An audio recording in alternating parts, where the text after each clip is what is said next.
In this video series, we're going to be going through detailed instructions for the Tai Chi 24 form, so hopefully this will be something that's very useful to you if you're learning the 24 form or are wanting to learn the 24 form. Maybe you can learn it from here.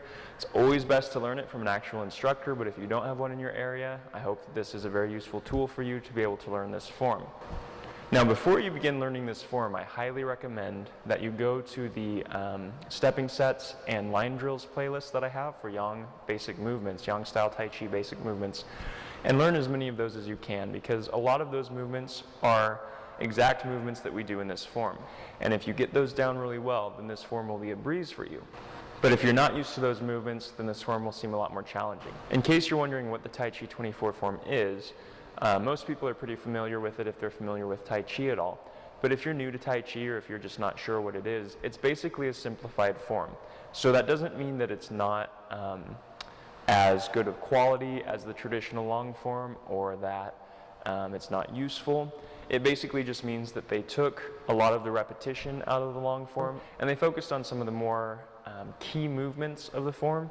Rather than fitting all of the movements in, they focused on some very specific ones.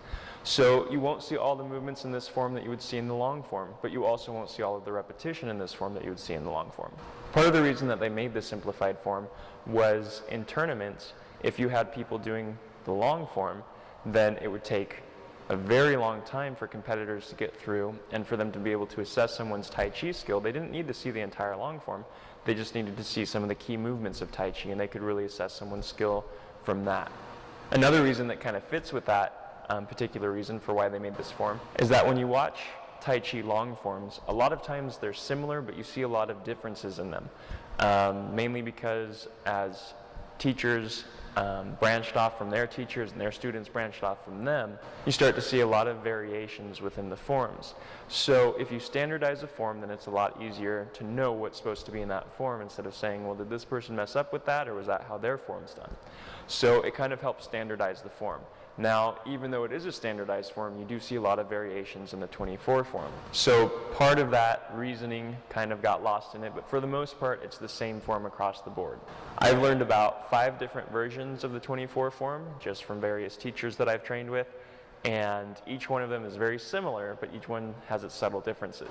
Now, aside from competitions, another reason that they made this form was for people who were wanting to learn Tai Chi or wanting to practice Tai Chi, but they don't have the time to do the entire long form. So it's a shorter form where they can practice the key components of Tai Chi, or at least many of the key components, and still have time to do other things with their day. If you go all the way through the 24 form from beginning to end at a good pace, it should take you about 7 minutes, thereabouts. If it takes longer, good.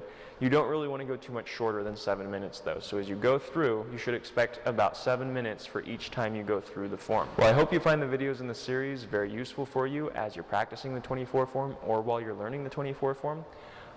It's my hope that if there are any of you out there who are watching this who have been wanting to learn this form, who don't have a teacher in your area, that hopefully these videos will be something that you can use to learn the 24 form.